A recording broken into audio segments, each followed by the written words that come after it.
Turamukije cyane mwese muri ko muri televiziyo Hitaje twizera ko muguwe neza aho muri hose. Ikiganiro canyu c'ishengero ikiganiro gitanga umuco muri rero butandukanye bw'ubuzima bw'abantu aho uno munsi tuza kuyaganira ku vyekeye umunsi Yesu aza gutora ishengero ryiwe. Kubwiyo mpamvu turafise umutumire asanzwe afise umuhamagaro w'intumwa ku buzima bwiwe kandi akaba ari n'umurongozi w'ishengero. Rero nashaka ndamuhe umwanya yidondera akadukurikirana muri kano kanya. Ndabaramukije cyane Bertrand akoze cyane kuntumira hama kandi nkaba ndamukije n'abantu bose bariko baradukurikirana. Amazina yanje nkaba nitwa Ivan Yonkuru nkaba sanzwe ndumwungere w'ishengero Pillar and Ground of the Truth International, akaba mupfunyapfunyo akaba ari PGTI canke mu rurimi rw'ikirundi ni inkingi ishigikira ukuri. Biri umuntu ashaka kwisanga mu ijambo Paulo yandikiye Timotheo, Mucete Paulo yandikiye Timotheo igice ca mbere, icete ca mbere Paulo yandikiye Timotheo igice ca gatatu ku murongo w'15 niho vyanditse. Akoze cyane kudutumira. Yego ndagiye cyane kubona mwaje muri kino kiganiro aho tuzakuyaganira ku vyekeye umunsi Yesu aza gutora kwishengero ryiwe. Yego ni teme idakunda kuvugwa cyane ariko uri mu bantu bayigisha gose kandi bayitahura ku buntu bw'umwami wa Yesu Kristo. Rero nashaka twinjire muri iyo teme muduha umuco ariko kuri televiziyo Hitaje. Iyo twe turavuga ko umwami wa Yesu Kristo nashaka kubaza kino kibazo.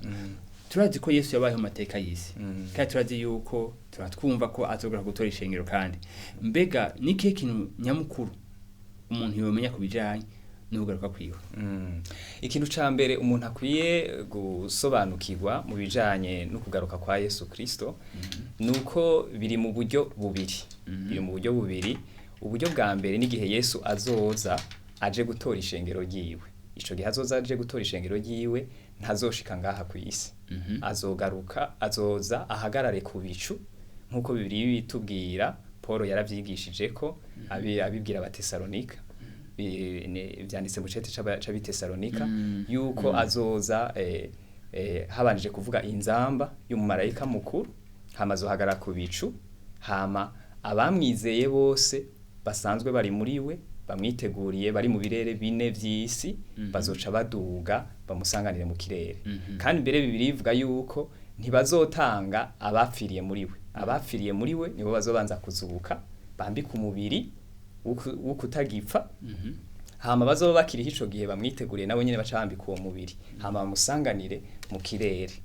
Hama ico gihe bazoca bagenda mu ijuru bamare igihe kanaka. Hama rero mu nyuma niho bazogaruka, Yesu azogaruka agarukanye nabo, aho biri twereka yuko azogaruka agashira ibirenge ku musozi Elayon, hanyuma azobagarutse ngaha ku isi aho azoca ganza imyaka 1000.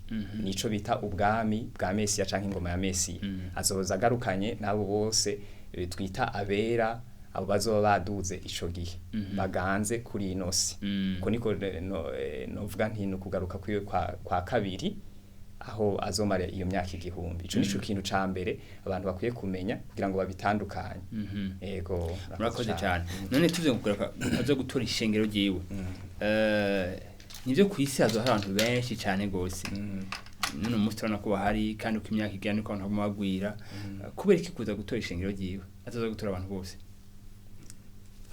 Azaza gutora abantu bose ari kwisi ngo bajane kwibanira nawe. Azaza gutora ishengero gusa ryiwe. Ni kubera ari bo bazoba baramwizeye, nibo bazoba baramwakiriye kandi biteze uko kugaruka kwiwe. Yego okay. None turi ngaho nyine twivuga ku vyekeye kugaruka kwiwe gutora ishengero. Uno munsi ishengero ry'uno munsi niki rikwiye kumenya canke n'ubuhe bumenyi rikwiye kugira kubijanye n'umunsi aza kuritora. No kwisungirishe iri jambo ryanditse mu Bitesalonika ba mbere igice ca 5 turahera ku murongo wa mbere.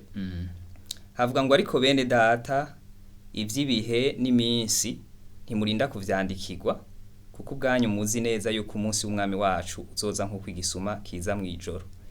Ikintu ca mbere abantu bakwiye kumenya kindi ni ibijanye no kumenya ibijanye n'umunsi ukugaruka kumwami wacu Yesu Kristo gihe azoza gutora ishengero. Iyo abantu bariko baravyiga ko bakwiye kumenya ibijanye n'ingene imyanya ihindagurika.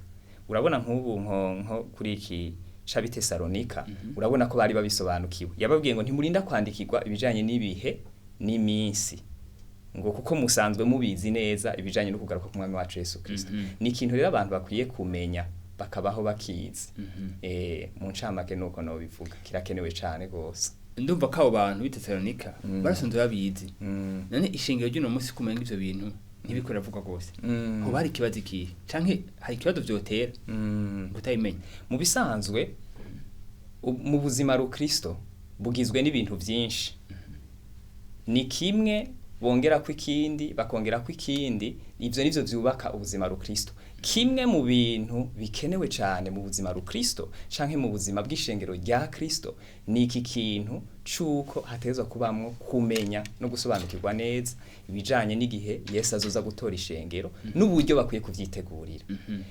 ishengero ry'uno munsi ntirikwiye kuvyirengagiza tugiye mu ishengero rya mbere ryo mu kinjana ca mbere Yesu wenyene usomye muri Matayo 24 urabona Yesu aho yari karavuga ibimenyetso bijanye n'ivyiherezo ariko aranavuga n'ibimenyetso bijanye no kugaruka kwiwe urabona yuko yababwiye ngo mwame mwiteguye kuko mutazi umunsi n'isaha umwami wanyu azogarukirako ibaze iryo jambo yababwiye riratwerekeye twebwe abuno munsi mugabo yariko yiyadresa kuri abo bantu yariko abwira abo bantu bico gihe uravye umwanya haciye kijya gihe bajya abantu ba mbere abo yariko arabibwira babayeho mugacuraba n'igihe tubayeho mugacuraba nyene Yesu yariko arababwira ngo mwame mwiteguye akababwira ngo mwebwe nyene mwame mwiteguye kuko mutazi umunsi n'isaha umwami wanyu azogarukiraho none tweho abuno munsi nitwe twacha tuvyirengagiza kandi n'abahari n'abakiriya gihe yarabibabwira nico gituma bidatangaje ntibitangaje uri kurasoma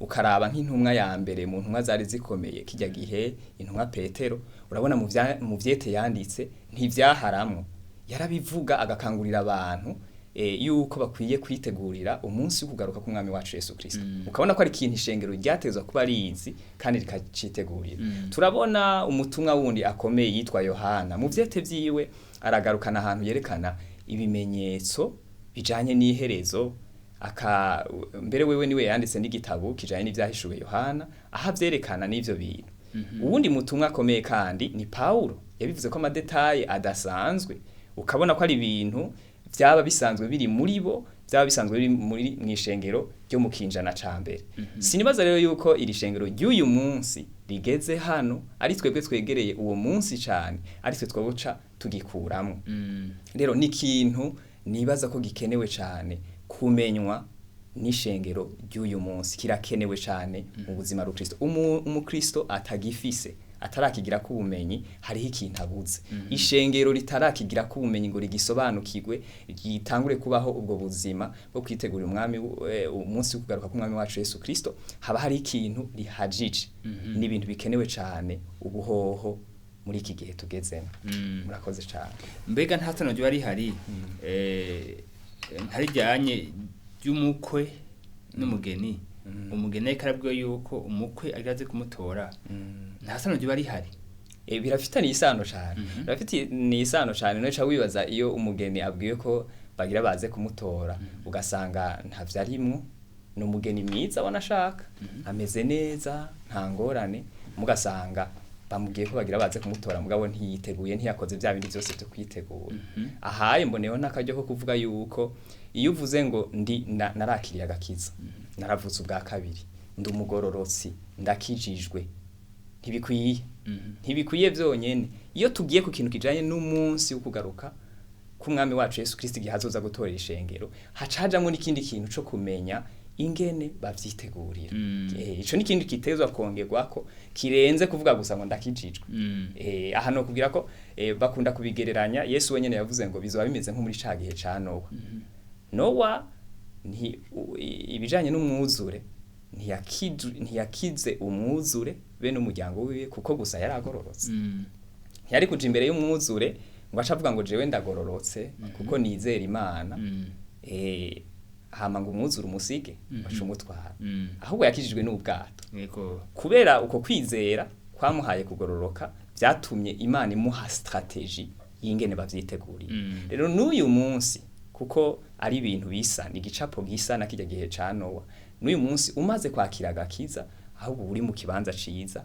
aho rero ushobora no kumenya ibijanye n'umunsi Yesu azogarukira ko gutora ishengero ukamenya n'ingene bavyiteguriye yego turi ngaho nyene narabonye uragize conference kuvyerekeye bino bihe nyene mbega bivanye n'izo nyigisho yo kuratanga canke urutanga iyo umaze kuzitanga nihe mpinduka iba mu bantu babahejeje kuvyumva impinduka iba mu bantu bahejeje kuvyumva harabaho kwihana harabaho kubona aho ibihe bigeze burya ni vyiza yuko umuntu iyo ubwoko butabona iyo buriko buraja urahona ni vyiza ko tumenya iyo tuva tukamenya aho tugeze tukamenya niyo turiko turaja ifo ko abantu bamenye iyo bariko baraja bakabona iyo ibintu biriko biraja bakabona iyi isi irikiraja bakabona aho ibihe bigeze bituma bugurura amaso bakaraba imbere ubwoko rero butazi buriko baraja bugenda uko bushaka hariho kwihana hariho guhindukira hariho gushira ibintu ku rutonde hariho gutangura kumenya kuko urumva ntitubabwira gusa ngo ibihe bigeze ngaha tuca dushirako no kwerekana none ni gute umuntu yoca yigenza mu vy'ukuri hariho impinduka kandi hariho ivyamwa bidasanzwe dohora tubona n'intahe iyo twagirishije ivyo ayo ma conference nkayo yego none ko tubona kumenya igihe kiri hafi cyane niki kimenyetso kimwe canke bibiri mu bikomakomeye vyerekana ko uwo munsi ugaruka kwiyo uri hafi cyane aha no kwisunga mu kukwishurisho kibazo muri Matayo 24:14 yego aho Bibiliya itwereka ivuga ngo kandi ubu butumwa bwiza bw'ubwami buzovugwa mw'isi yose bubere ikimenyetso amahanga maze umuhero uzocuza mu bisanzwe Yesu yari asanzwe avuga ubutumwa bwiza bw'ubwami mugabe igihe aho muri Matayo yaciye avuga ngo kandi ubu this gospel ubu butumwa bwiza bw'ubwami n'ubutumwa bwiza bw'ubwami yari karavuga ubwo butumwa bwiza yari karavuga muri uwo mwanya nyene bw'ubwami buzovugwa donc Yesu ariko arerekana yuko hariho igihe kanaka mu buryo bw'ubuhanuzi kizogera aho ubutumwa bwiza bumeze nk'ubwo yari karavuga uwo mwanya bwari ubutumwa bw'ubwami bufatiye ku bimenyetso vyerekana iherezo ry'ibihe bufatiye no ku bimenyetso vyerekeye kugaruka kwiwe acavuga ati hari igihe kanaka ubu butumwa bwiza bw'ubwami buzotangura kuvugwa bubere ikimenyetso amahanga buzovugwa mw'isi yose alors mu bihe vyahera kumbure bwaravugwa mbwa nk'ubu ugiye kuraba ni gute bubera ikimenyetso amahanga kumbure ico gihe baravuga mugabo ntibishike kure mbwa nk'uyu munsi urabona nk'ubu mwarantumiye ngaha kuri televiziyo bishobora guca kuri internet n'ibindi tugenda tubona kuri internet uyu munsi umuntu arafata video akikamera akavuga nk'ivy'Imana yaraye imweretse niki hanyuma bigaca bimenyekana mu mahanga yose nuko bibera ikimenyetso amahanga yose urabona ama condition yose ari reini dushizemo n'ubuhinga ngurukana bumenyi atuma amahanga yose yakira ubwo butumwa bwiza ikindi cyo kumenya nkiri kuri ico kimenyetso nyene ico ni kimenyetso gikomeye uyu munsi urabona mu gihe ca Nowa kuko Yesu yatubwiye ngo bizoba bimeze nko muri ca gihe ca Nowa Nowa yarabibwiwe hariho ihishurirwa yagize ku bihe bigiye kuza bigiye kuba mw'isi hanyuma amaze kurigira abwirwa ingene akwiye kwitegura n'uyu munsi ubwo butumwa bwiza bw'ubwami ndiko ndavuga ingene bimeze ni Yesu namba yiyereka umuntu namba muhe ihishurirwa ico bita vision amuha vision amuha ihishurirwa avyumva mwijwi akumva ati ngiye kugaruka ngiye gutwara ishengero nimwitegure agaca atangura kubibwira abandi akabibwira abandi nubwo buryo Imana iri kirabikora iyo abantu rero bavyumvise nk'uyu munsi arashaka kumva nk'umukozi w'Imana yama akoreshwa afise ingabirano zitandukanye katarigera aronka iyo message ivuga ko Yesu ari hafi Yesu agiye kugaruka gutora ishengero mugo umunsi mukaza wumva ngo ni iryambere binshikiye ngo mbona ngo Imana inyereka yuko Yesu agiye kugaruka gutora ishengero kubera iki Yesu hari ikintu ari karavuga Yesu hari ikintu ari karakora nkuko rero yabibwiye Nowa nubu hari ama avertissement Yesu ari karatanga iyo abantu rero bahagurutse bavuga ngo nabonye ibi numvise ibi abantu ntibabifate minenegwe nuko nyene Imana ivuga ahubwo bavyumvirize kuko nakijya gihe Nowa yaravuga sinzi ko bose bavyumvirize yaravuga rero abantu bavyumvirize nubwo butumwa bwiza bw'ubwami Yesu yavuze ego cyane. Ikindi kimenyetso nshobora kuvuga abantu nibitegereze par exemple nari navuze yuko ibihe kumenya ihindagurika ry'ibihe ni ikintu gikaze cyane. Urabona ko ishengero ry'Itesalonika ryari ryarabisobanukiwe. Ico ni ikintu ishengero ritezwa kumenya. Hariho ibintu bishobora kugukundira muri iki gihe, mu gihe gihindutse ntibisubire gukunda. Hari ikintu gishobora kukwankira muri iki gihe, mu gihe gihindutse kigaca gikunda. Imana ubwayo mu bushobozi bwayo, Imana ishoboye byose. Imana ishoboye byose, mugabo ntikora byose umwanya wari wose. Umuntu adasobanukiwe ivyo kenshi hari gihura n'abantu ugasanga baridogera n'Imana bakavuga ngo none ko Imana ishoboye byose ni kubera iki idakuraho shetani kandi aguma yonona ibintu niki. Ico badasobanukiwe mbega Imana yo bishobora yo bishobora mu gice badasobanukiwe nuko ne shetani afise umwanya kubera Imana irubahiriza umwanya. Shetani arafise umwanya yagenewe gukora bafise igihe gito arafise igihe gito ivyo niwe abizi arabizi ko afise igihe gito akora yihuta cyane kuko arazi ko igihe kimuhindukanye bya bindi yahora ashobora gukora ntibizosubira gukora. Rero na Yesu yarabivuga. Urazi ko Yesu yahora avuga ngo usomye nko muri Yohana gice c'icenda ku murongo wa 4 yavuga ngo dukwiye gukora ibikorwa vy'uwantumye hakibona kuko buhava bwira atawugishobora gukora. Kandi nivyo vyamushikiye. Hari igihe yakora bakagerageza kumufata ntibikunde ko bamufata. Hari igihe hazana bamubwira ati na Herode araje ababwira atoya kuko yarazi ko hariho umwanya utaragera. Yarigeze no kuvuga yuko uwuvugishwa n'Imana adashobora kwishwa aticiwe Yerusalemu. Adafatiwe Yerusalemu. Mugabo ni kangahe yaje Yerusalemu? Yaraje Yerusalemu. Mugabo hariho umunsi umwe kuko igihe cahindutse yaciye afatwa. Arababwira ngo namanye namwe mu rusengero. Nta ntimwigeze muza ngo mushire kwa maboko. Ariko munziye mufise amahiri nkaho mengo ndumusuma nkaho mengo ndumwambuzi. Acababwira ati ariko ndazi gituma. Ni kubera ari gihe canyu iyi ni saha y'ububasha bw'umwijima. Iyo ibihe vyahindutse ibintu birahinduka nyene. Hari n'ivyo ugerageza gukora ntibikunde kubera igihe.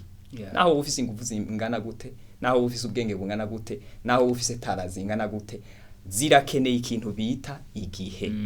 Rero ivyo nko par exemple ngerageze kuvuga nk'ibihe biri mu isi uyu munsi turiko turabona nce nshako no kuvyo tubona ngaha mu Burundi. Ngerageza kuvuga ingene ibihe byahindutse n'ivy'Imana iri kiravuga. Raba nk'ubu nk'iki gihe mu isi urabona nk'ibintu vya coronavirus vyabaye. Abantu sinzi ko babibona neza. Mbwa nk'ubu muri Matayo 24 bibilivuga ngo kuko ubugararije buzogwira urukundo rwa benshi ruzotimba. Urabona nk'ubu abantu barakuye akantu ko kuramukanya gukoranako. Urabona kujya kuntu gukoranako ni ikintu gikaze cyane. Abantu babize babisobanukiwe gukora ku muntu hari ikindi kintu birema. Hari ikindi kintu gituma mwiyumvanamwo. Abantu bazi n'ibintu bita amarangaje d'amour niki gukoranako rotushe irakomeye cyane. Paul wenyene yaravyanditse avuga ngo muramukanishe ukukumbirana kwera kuvuga murakoranako mukumvirana. Uko kuntu rero biriko biravaho abantu bibaza ko ari bisanzwe mugabo babandanye barabi biriko biraba. Ivyo ndavyemezwa gute babandanye barabi biriko biraba. Urukundo ruzotimba abantu batangure kuba egoiste. Uyu n'umwanya muto biriko birirema mu bantu. Abantu bazosanga barahindutse cyane. Aha ndiko ndavuga ntanza karorero kubijanye n'amahanga tubona. Yego. Kubijanye n'igihugu cacu. Iyo uzi kumenya ingene ibihe bihindagurika. Kuri iki gihugu kuko iyi Imana Bibiri yivuga Daniel yavuze usome mu gice ca 2 ca Daniel ku murongo wa 21 Imana ni ikuranye imyanya nibihe. Iyo uri kuraraba rero muri iki gihugu cacu donc Imana ikuranye imyanya nibihe ku isi igakuranya imyanya nibihe bivanye n'igihugu igakuranya imyanya nibihe bivanye n'umuryango igakuranya imyanya nibihe bivanye n'umuntu. Iyo uri kuraraba nko muri iki gihugu Imana hariho umwanya wahindutse akandi abantu badakwiye kwirengagiza. Nk'ubu kimwe mu vy'Imana ivuga kandi iri kirakora yamaze no gukora nk'ubu nk'ikintu c'amoko amacakubiri y'amoko Imana yarakiranduye mu Burundi. ico ni ikintu gifatanye nuko umwanya wahindutse n'ibintu abantu bobona umenga abantu hariho abantu bagifisa ko gatima kamoko n'ibintu twita amasekere ibintu by'ibisigarira ico kintu cara Imana yaragikoze kandi kizobandanya kije imbere ndiko ndavuga ibijanye n'ukuntu nkaha mu Burundi ibintu bihe vyahindutse ico kizobandanya kije imbere gushika naho uzosanga nk'umuntu agifisa ko gatima kamacakubiri ashobora kugenda akaganira n'abantu yibaza yuko boba basangiye ubwoko akababwira ivyo bintu bijanye n'amacakubiri hama abo bantu bamutwengere mu mutima bavuge bati umuntu aracafise ivyo bintu muri we none mubwiye mugabo mutwengere mu bamutwengere mu mutima kubera iki ibihe vyarahindutse hari ikintu Imana yamaze gukora mu bantu ikindi kintu Imana iriko irakora ngaha mu Burundi kubera ibihe vyahindutse yaduhinduriye ibi ni ikintu ca fierté nationale kumva umuntu yiyumvamwo igihugu ciwe kirafise urugezo kigejeje kumwe kizobandanya gikura abarundi bibumva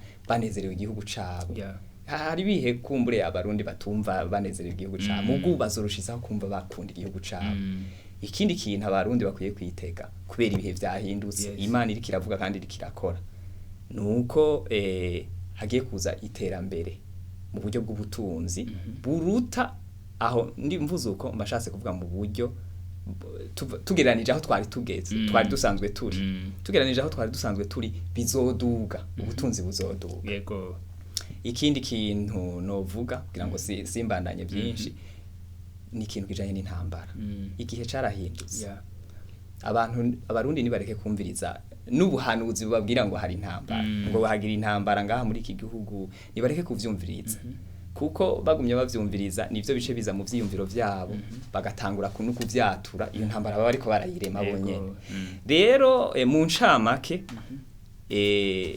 simvuze gusa yuko abarundi boca bijajara simvuze yuko baca baheba gusenga ahubwo nigihe cyane cyo guca basenga ku bantu bazi ngene ibihe bihinduka ahubwo wowe abari wo mwanya wo gusenga uko batasenga wo kumenya Imana uko batamenya Imana wo kuyikorera uko batayikorera bagahaguruka cyane no guteramira ivy'Imana iba yamaze gukora kugira bigume bishishikare bija imbere nkuko Imana ibishaka murakoze cyane none turiko turaduga ngaho nyene kurundi rugezo rundi ko mu gihe cyane wa Imana yimenyesheje ko hagiye kuza umuzure mbega no musa ari muri Kristo Yesu bisabwa guca muri iyo nzira kugira ngo Imana ibamenyeshe ko Yesu agiye kuza sinovuga ko ari bose si bose bisaba kuko kijya gihe Imana ntiyabibwiye bajya bose bakiza yabibwiye Nowa wenyene hama hari abantu bandi bamwumvirije hanyuma bamwumvirije bafatanya nawe kwitegura bishe bituma nabo nyene bakira none muri iki gihe nkuko nabivuze hari abantu baronka iryo hishurirwa bakumva Imana ivuga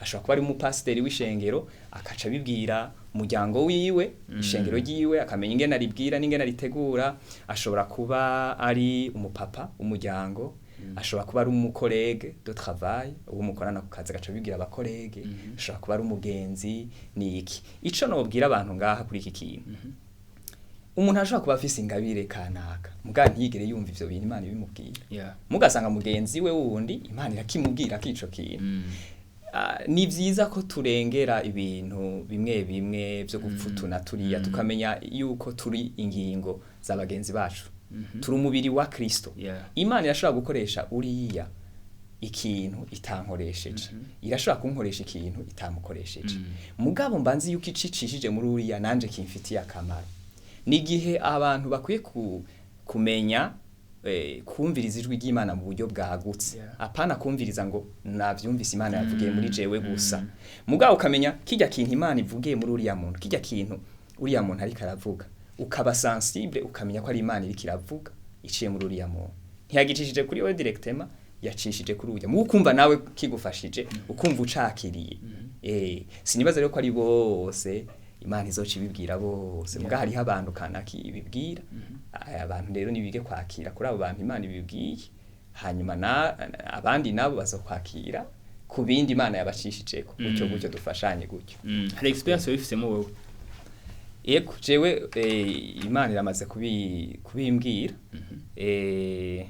kandi ntibitanguye vuba ndibuka hari igihe je nari niga mu ishuri ry'indaro ico bita interna hanyuma twarafata umwanya tugasenga hama nakunda kumva Imana imbwira ngo mu minsi y'iherezo ibintu bizaba bimeze gutya nkabigumana nkabibika mu mutima mu minsi ihereza ibintu bizoba bimeze gutya. Hanyuma rero ikintangaza Bertrand nuko uyu munsi nyene ivyo bintu nahora numva ndiko ndabibona biba gacavuze vya bintu vya bintu vya bintu. Ariko mu bundi buryo hariho mu mpera z'umwaka wa 2014 nari mwishengera ahantu nasengera. Twari twagiye gutazira Imana hari ku munsi wa kabiri bimwe bita louange ya adoration. Turagenda turatazira Imana turayishima niki turayitazira turayiririmbira. Hama mbona ngize iyerekwa mu buryo bwugurutse cyane. Mbona Yesu aje ku bicu aje gutora abamwiteze abamwizeye. Ako kanya numva nkemuyera ateretse uburemerezi n'umubabaro mu mutima ku bantu bazosigara. Kuko umunsi uzobuteye ubwoba uzobuhambaye cyane. Ego uzobuhambaye cyane gose. Na cyane ku bazosigara ntibizoba byoroshe na bukebuke. Numva rero umubabaro ku bantu bosigara. Nisanga urumva twako turatazira Imana. Cyane nisanga ndiko nsenga mvuga nti mwami wanje ndagusavye ndakwinginze twongera akanya tubabwire. Nasanze ndiko nsenga amasengesho nkaya. Kuva ico gihe Imana itangura kunganiriza imbwira ari naho Imana yanandongoreye yatanguye kundongora kubijanye n'igikorwa dusanzwe dukora. Donc ako nakarorero kamwe mu bijanye na experience no bamaze kugira kuri ico kintu. Mu kurangiza kino kiganiro niki kintu nyamukuru cofasha umuntu kwitegura kugira ngo Yesu nyaza gutora ishengero umuntu azasigara. Ego cyane ugize neza. Ikintu ca mbere nuko abanza kwizera akizera Yesu akamwakira nk'umwami n'umukiza. Aha rero umaze kumwakira nk'umwami n'umukiza ntibikwiriye ubucitse umukandida no kwita qualifié kugira ngo utangure kwitegura wakira kiriya na kiriya. Mugabo kubijanye rero n'ico kintu ntumbereye neza kijanye no munsi kugaruka ku mwami wacu Yesu Kristo. Hari ikintu kimwe ni numva no partage abantu nyamukuru umuntu akwiye kumenya gifatanye no kumenya ingene ibihe bigenda n'ingene bihinduka. Hariho imyanya ibiri mikuru izoherukira ugaruka ku mwami wacu Yesu Kristo. Nagomba kuyivuga abantu bayimenye kandi bamenye n'ingene bakwiye kwifata. Umwanya wa mbere n'umwanya twokwita mu rurimi rw'ifaransa temps convenable canke igihe kibereye canke ciza. Uwo mwanya bita temps convenable ni wo mwanya Imana itanga wo kwiteguramo. Mu uwo mwanya ni wahera hazoca haza nkuko nabwiye ko ibihe bihinduka uwundi mwanya twokwita mu gifaransa le retard de l'époux. Ni kuvuga gutebagana k'umukwe. Igihe tuzokwinjira muri uwo mwanya bita gutebagana k'umukwe ntibizoba bigikunda ko abantu bitegura. Mbega ishengero niho rizoba rikiri. Ego ishengero rizoba rikiri ngaha. Mugabo abitegura bazoba bahejeje kwitegura. Kuko abantu bazoheza kwitegura uwo munsi wo kugaruka kwa Yesu. Hanyuma Yesu mugana azocaza ubwo nyene. Nico gituma bavyita retard de l'époux. Kubera abo yategereza gucatora bari biteguye bazoba bahejeje kwitegura mugana azocaza ubwo nyene. Ikindi naco gituma bavyita retard de l'époux ni kubera yuko mbega ishengero rirafise igituma riri ngaha mwisi. Ico gituma covaho ntaco ishengero ryo bari kibereye kubera ngaha. Ibaze rero ivyo bihe bita retard de l'époux bishobora kuba ari ibihe bitazoba vyoroshe. Birashoboka ugasanga kumbure amashengero ntari karakora. Birashoboka ugasanga ubutumwa tubona kuri internet buzoba bwakube bivanye na systeme zahindutse n'igihe cahindutse. Kuko nitwinjira muri uwo mwanya bita retard de l'époux naho uzobushaka kwitegura ntibizokoroha ntibizokunda uzosanga bitoroshe. Naho ni hajya bibiri tubwira za nkumi 10 zitano z'ibijuju na zitano z'inyabwenge. Bibiri tubwira ko hariho umwanya kanaka ngo umuko agitebaganye le retard de l'époux ngo zose zirasinzira. Hari ikindi kintu kije gikurikira nuko imbere yuko Yesu yacaza kubatora hariho ikanguro rya nyuma ryabaye. Ikanguro rya nyuma ryabaye bamwe bagita le cri de minuit canke ijwi risemerera mu gicuku. Iryo kanguro Imana amakanguro yose aba mwisi niyo yazana. Igihe cyose habaye ikanguro haba hari ikintu kitegezwa kongera kwishengero ubwiza bushasha ihishurirwa rishasha abantu benshi bihana nibindi mugabo iryo kanguro ryo nta na kimwe kindi rizoba rije kongera kutari usanzwe ufise rizogukangurira rikubwira riti vyuka wegeranye ivyo wari usanzwe ufise wabironse ryari muri temps convenable aha ngomba kubwira rero abantu badukurikirana umenye ko iki gihe turimo nyene kirafatanye na temps convenable ni iki gihe nyene cyo kwitegura gihindutse ibihe bizoba bihindutse kugira ngo ndangiza kukwishura kuri ico kibazo usomye kuri Nowa mu gice c'indwi c'itanguriro Nowa hejeje kubaka ubwato kuko bizaba bimeze nko muri cake cano aheje kubaka ubwato no kuva araheje kwitegura mu gice c'indwi ku murongo wa mbere Imana ikimubwira ati ni winjire n'abantu nabi wawe bose na vya bikoko Imana yari yambwiye kwinjira baca barinjira binjiye bashitse mu bwato Bertrand umwuzure ntiwaciye uza vyamaze iminsi indwi usomye mu gice c'indwi ku murongo wa 4 n'umurongo w'icumi bamaze iminsi indwi bibereye mu bwato ari ico gihe kigereranywa na cagihe bari basinziriye Yesu ataragaruka za nkumi zari zisinziriye Yesu ataragaruka bamaze iminsi indwi bibereye mu bwato hanyuma umwuzure mu nyuma uraza rero abantu nibamenye hari igihe tuzomara nga kwitegura vyarahetse turindiriye rero kwitegura kuri muri yo temps convenable kandi bamenye yuko niki gihe turimo igihe bizomara bishobora kuba birebire bishobora kuba bigufi gusa ico dukangurira abantu no kubimenya bipositione babe muri umutima wo kuvyitegurira urakoze cyane mukozi w'Imana Iva urakoze cyane kuno muceje gutanga kuvyekeye ukuza kumama Yesu Kristo vyari ibintu biryoshe kandi izira kwa dukurikiranye hari ikintu bakire kidasanzwe kujyanye no kuza kumama Yesu Kristo ariko hari ikintu bavuze gikomeye cyane mu bijyanye no kwitegura nuko abantu bo mwakira umwami n'umukiza ubuzima bwabo bagaca ubuzima bujanye nico bakire mu buzima bwabo yo murakoze cyane iki ni gice cyambere kuko turashafise ibindi zovugana ariko dukurikirana ndizera ko mu minsi iri imbere bazobona n'igice ca kabiri rero nshaka kubashimira cyane mwakoze cyane kutwitaba kandi ndizera ko mu gice ca kabiri naco nyene muzobona mutanga umuco naho nyene Bertrand ndagushimiye cyane kubona wanyiyumviriye ko ukantumira kandi Imana niyo bidushoboza je ndavyifuza ko tuzobandanya ico gice ca kabiri tuzohaba murakoze cyane ndashimiye cyane nawe kuri televiziyo Hitaje ndazi ko wakiri ibintu byinshi cyane muri kino gice cyambere kijanye no kuza kumama Yesu Kristo rero naho utamukine kiganiro aho zura kwishaka kabiri naco nyene kizoba kiryoshe cyane maze mwaho kigwe murakoze mugira ibihe byiza mwarahezagiwe